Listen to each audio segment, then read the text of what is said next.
Bonjour chers étudiants, nous voici donc dans le 8e cours sur les techniques de vente. Et aujourd'hui donc on va parler compromis, des erreurs à éviter. Donc quand on est vendeur,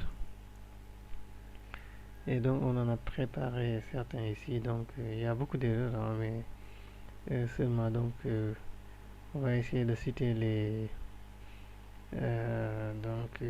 principales erreurs, hein. Voilà, comme vous le voyez ici, vous savez que l'être humain est par nature donc est parfait, n'est-ce pas? Et que,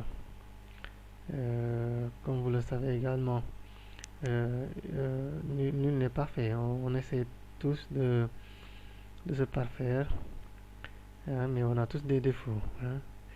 Donc c'est pour ça donc il faut au maximum essayer de connaître ses défauts et ainsi donc travailler quotidiennement à les améliorer.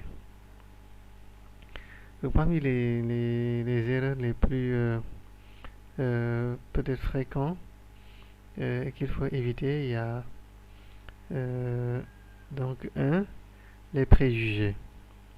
Donc un préjugé ici c'est quoi? Qu'est-ce qu'on entend par ça? C'est le fait de ne pas bien connaître son client. Il faut connaître votre client. On avait dit ça dans les autres cours. Avant toute chose, il faut commencer par la prospection. Et dans cette phase-là, on essaie de savoir qui est notre client ou bien qui est notre prospect. Il faut faire des recherches avant même d'aller rencontrer le client, n'est-ce pas? On avait dit ça. C'est dans la phase de préparation qu'il faut essayer de savoir qui est son client ou bien qui est votre prospect. Et c'est à ce moment-là également qu'il faut essayer d'avoir le maximum d'informations sur ce dernier. Donc tout ça c'est dans la phase préparation qu'il faut essayer donc de travailler pour ne pas avoir de préjugés sur le client ou bien sur le prospect. Et donc pour cela il faut seulement faire des recherches, hein. Il faut faire des recherches. Donc chercher le maximum d'informations possibles sur votre client ou bien votre prospect. Cela vous permettra donc d'éviter les préjugés, hein. Donc c'est le fait donc d'avoir de fausses informations ou bien de se faire des idées reçues déjà, hein, sur la personne, sur le client, sur le prospect alors qu'on ne le connaît même pas, n'est-ce pas? Il y a aussi la justification, chercher à se justifier au lieu de chercher ce qui n'a pas bien marché. Par exemple, s'il y a quelque chose par exemple qui n'a pas bien marché, on a raté une occasion de vente, ou bien il y a je ne sais pas, quelque chose qui ne s'est pas bien passé. Donc là il ne faut pas chercher automatiquement à se justifier, mais plutôt chercher à comprendre ce qui s'est passé, à voir quels ont été les manquements, quelles ont été les erreurs. Il y a également, parmi les erreurs fréquentes également, il y a le vendeur qui ne se remet jamais en question. Donc ne pas se remettre en question, donc ça aussi c'est une erreur à ne pas faire. Comme on a dit tout à l'heure, il faut toujours éviter de se justifier, mais plutôt, hein, se remettre en question. Essayer de se poser des questions, donc à savoir qu'est-ce qui n'a pas bien marché, qu'est-ce que j'ai pas fait et que je devais pas faire, qu'est-ce que j'ai mal fait par exemple. Voilà, en tout cas le vendeur doit toujours essayer de se remettre en question, et c'est ça qui va lui permettre de savoir ce qui n'a pas bien marché, et donc de pouvoir trouver les manquements et y remédier donc dans les prochaines fois. Mais aussi, parmi les erreurs également, il y a le manque d'organisation également. Le manque d'organisation est une erreur également à ne pas à ne pas faire, hein. On avait dit que dans la phase de préparation, qu'il y avait plusieurs outils à votre disposition qui vous permettent de vous préparer, de bien vous préparer. Et on avait parlé de la méthode de forme, la méthode sans casse, Impro. Donc tout ça, ce sont des outils à votre disposition qui vous permettent de bien vous préparer. Et donc il faut apprendre à bien se préparer et aussi à bien s'organiser. L'organisation, donc c'est un élément important dans, pour le vendeur, et le manque d'organisation peut carrément vous mener à l'échec. Donc si vous ne prenez pas le soin de bien vous organiser. Et aussi le respect de l'heure également. Le respect de l'heure, quand on parle de respect de l'heure, le respect de l'heure, donc on va parler également automatiquement aussi de, éviter les retards. Voilà, donc voyez, donc comme on a dit ici, il faut toujours éviter d'arriver en retard. Éviter d'arriver en retard. Ça, même si on ne le disait pas, je crois que tout le monde sait que le retard, c'est pas bon. C'est pas bon pour votre image, mais aussi c'est pas bon pour, par rapport également à votre client ou bien à votre prospect. Donc il faut éviter donc d'arriver en retard, n'est-ce pas? Et quand on dit ne pas arriver en retard, il y a aussi une autre erreur ou bien un autre piège sur lequel il ne faut pas tomber, c'est d'arriver trop en avance également. Donc ça, il faut également l'éviter. Donc éviter d'arriver en retard, mais aussi éviter d'arriver trop en avance. Si vous arrivez par exemple plus de 15 minutes à l'avance, donc ça c'est trop. Donc au-delà de 15 minutes avant l'heure, c'est trop, c'est trop. Donc ce qu'il faut faire, c'est arriver au plus tard, au maximum 15 minutes avant l'heure. Donc vous avez un rendez-vous à 15 heures, par exemple, il n'y a pas de mal à arriver à 16h45 par exemple. Mais si vous arrivez à 16h30, donc là vraiment ça peut être gênant, ça peut être gênant, ça peut être maladroit de votre part. Donc faire tout donc pour être à l'heure, quand on a un rendez-vous, donc on essaie d'arriver à l'heure. Mais évitez, attention, donc, j'attire votre attention, évitez de ne pas arriver trop en avant. Donc 15 minutes seulement avant l'heure, c'est bon. Il faut également éviter d'oublier vos documents importants. Ça aussi, c'est une chose à ne pas faire. Donc si vous devez aller présenter un produit qui se trouve dans un catalogue et que vous avez oublié le catalogue au bureau, donc ça cause problème, n'est-ce pas? Donc vous pouvez avoir des problèmes, des difficultés donc pour présenter le produit, n'est-ce pas? Il faut également éviter de ne pas tenir vos promesses. Quand on promet quelque chose au client ou bien on promet quelque chose à votre prospect, il faut toujours respecter cela. Voilà, je vais te faire un rabais, je vais te faire une réduction. Donc ça, il faut respecter, il faut respecter vos promesses, n'est-ce pas? Parce que donc si vous faites des promesses tout le temps et que vous ne les respectez pas, ça peut donc jeter le discrédit sur vous. Donc les gens n'auront plus confiance en vous, n'est-ce pas? Une autre erreur également, c'est se montrer trop familier avec le personnel de l'entreprise visitée. C'est-à-dire, il ne faut pas, parce qu'on a une fois visité, une fois, deux fois, trois fois, quatre fois, cinq fois la même entreprise, le même client, le même prospect, qu'il faut tomber dans la familiarité avec elle, n'est-ce pas? Parce que, attention, il faut toujours veiller à garder des relations professionnelles, ne pas donc se tomber dans donc ne pas se laisser familiariser avec la personne. On peut bien sûr, on peut toujours entretenir de bonnes relations, donc il n'y a pas de mal également donc développer des relations familières avec la personne. Mais en tout cas, ce qu'il faut éviter de faire, c'est d'oublier d'être professionnel. C'est-à-dire, euh, laisser son professionnalisme au profit donc d'une relation trop amicale avec le client. Donc ça peut vraiment vous faire oublier vos objectifs et donc vous empêcher de réussir votre mission. Il faut également éviter de tenir un langage vulgaire ou bien un langage démagogique. Donc, euh, euh, vous savez que il existe plusieurs types de langage, hein. Il y a ce qu'on appelle le langage courant, le langage familier et le langage vulgaire, hein. Donc, le langage vulgaire, c'est le langage de la rue. Donc, et parfois, même si votre interlocuteur a ce type de langage-là, vous, en tout cas, vous devez éviter d'avoir un langage vulgaire.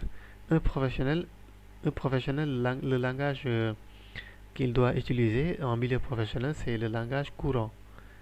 Donc voilà, donc vous devez vous tenir à utiliser un langage vulgaire et donc utiliser le langage courant. Le langage courant, c'est le langage qui respecte les règles fondamentaux, euh, euh, les règles fondamentales du moins de la langue.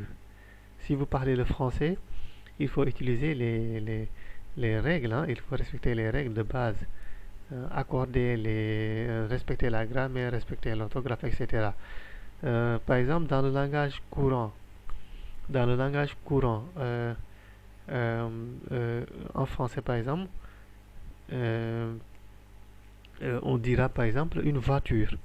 Mais vous savez que dans le langage vulgaire en français, on va dire une bagnole ou bien par exemple une caisse.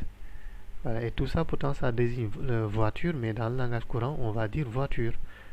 Alors que dans le langage vulgaire, on va dire une caisse ou bien une bagnole. Hein, on peut également trouver d'autres exemples comme ça. Hein. Dans le langage courant en français, on parle d'argent. Hein. Mais dans le langage vulgaire, on va parler par exemple de fric, du fric. Donc, ouais, donc ça, c'est des termes vulgaires. Hein, c'est des termes vulgaires. Donc, c'est ça qu'on appelle le langage vulgaire. Donc, ce type de langage-là, il faut l'éviter. Et toujours, quand on est un professionnel, veillez toujours donc à utiliser un langage courant. Hein. Le vendeur également doit éviter d'oublier de ne pas se montrer généreux. C'est-à-dire il faut toujours montrer de la générosité par rapport à vos interlocuteurs, par rapport à vos clients ou bien à vos prospects. Parce que vous savez que donc si vous êtes généreux, les gens aussi auront tendance, excusez-moi, donc je disais que donc si vous êtes généreux, les gens également auront tendance à être également généreux en retour, n'est-ce pas, par rapport à vous.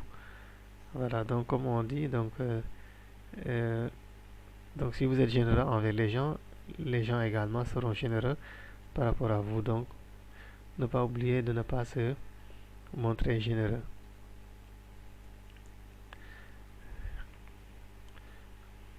Donc parmi les erreurs également à éviter, il y a le fait de ne pas connaître l'entreprise où on se rend. Comme on avait dit tout à l'heure, donc il faut tout faire pour se renseigner le maximum possible euh, euh, sur l'entreprise que vous allez visiter ou bien la personne que vous allez rencontrer. Donc essayez d'avoir le maximum d'informations sur elle.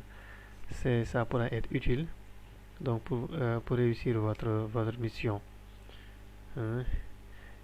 Également, une erreur fréquente également, c'est de ne pas laisser parler le client. Il faut donc laisser la parole au client. Hein, il ne faut pas monopoliser la parole, mais quand vous parlez, laissez également le temps à votre interlocuteur, à votre client, hein, parler également. Donc donnez-lui la parole également. Voilà. Il y a aussi encore d'autres erreurs fréquentes. Bon, il y en a beaucoup, hein, mais je vais juste citer peut-être les plus importants. Hein.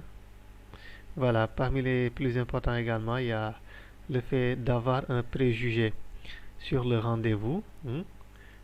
Par exemple, se dire déjà que, bon, c'est sûr que ma rencontre d'aujourd'hui avec le client, c'est sûr que ça va pas être facile.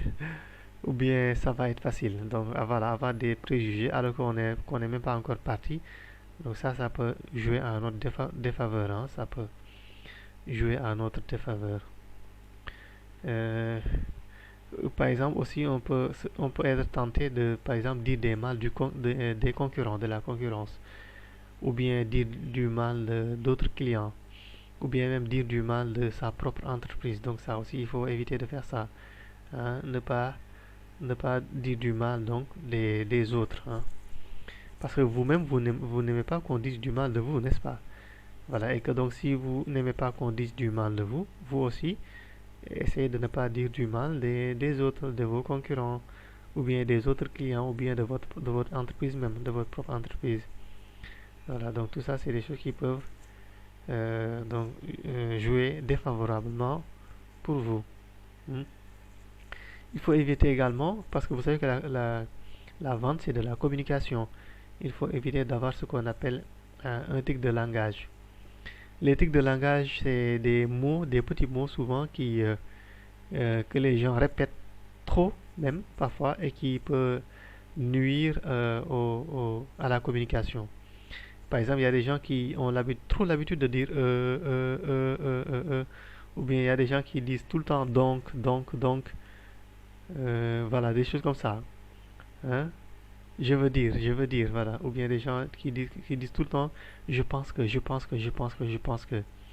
Ou bien il y a des gens qui diront tout le temps c'est-à-dire que. Il y a des gens qui diront tout le temps quoi. Je fais ceci quoi, je pense quoi. Voilà, ouais, donc c'est ça qu'on appelle l'éthique de langage. Donc il faut les éviter, il faut les éviter. Chacun d'entre nous en a, hein, mais il faut chercher quel est son tic de langage et essayer de corriger ça. Voilà. Ou bien par exemple l'éthique du comportement. Il y a des gens par exemple qui se grattent tout le temps, ou bien qui frappent tout le temps le pied sur terre. Voilà, donc des choses comme ça, des comportements comme ça qui sont pas trop jolis à voir ou bien à entendre. Il faut donc essayer de les travailler et les corriger. Hmm. Voilà, donc je crois que je vais partager avec vous le document. Il y en a beaucoup, hein, il y a beaucoup d'erreurs à éviter. Par exemple, ne pas savoir dire non, hein. Il faut apprendre à dire non. Il y a parfois des choses que le client peut vous demander, mais qui sont auxquelles vous ne devez pas céder, hein. Il y a des demandes auxquelles vous ne devez pas céder. Donc, il faut apprendre à dire non et savoir quand est-ce qu'il faut dire non et quand est-ce qu'il faut dire oui. Voilà, donc ça aussi, c'est une chose qu'il faut apprendre à faire. Voilà. Et, parmi les erreurs également à éviter, il y a par exemple le fait donc le fait d'utiliser trop rapidement des cadeaux ou bien des remises. Donc il faut savoir à quel moment il faut utiliser un cadeau, il faut proposer un cadeau au client et à quel moment il faut proposer une remise. Donc tout ça, il faut faire attention avec ça, hein. Voilà. Parmi également les erreurs importantes à ne pas commettre, il y a le fait, par exemple, le fait de ne pas connaître le produit ou bien votre service. Donc ça, c'est vraiment une erreur qu'il ne faut pas commettre, hein. Parce que moi, je me pose la question, comment est-ce que vous pouvez vendre un produit ou bien un service que vous ne connaissez pas? Donc vraiment, ça, c'est une chose qu'il faut ne pas, une erreur qu'il ne faut pas commettre, hein. Essayez de tout faire pour bien connaître votre produit ou bien votre service. C'est seulement comme ça que vous pourrez convaincre le client et donc lui faire savoir que ça c'est un bon produit. Mais si vous ne connaissez même pas le produit, donc comment convaincre le client que ce produit-là est un bon produit? Voilà, donc il faut donc apprendre à connaître ses produits, hein. Voilà, je crois que je vais partager avec vous le document. Ce document-ci, il y a vraiment beaucoup d'erreurs, hein, à éviter lors de la vente. Donc ici, on en a dans ce document-là au moins 30 ans. Donc il faut peut-être les lire et les relire régulièrement. Et donc s'entraîner à ne pas commettre ces erreurs-là.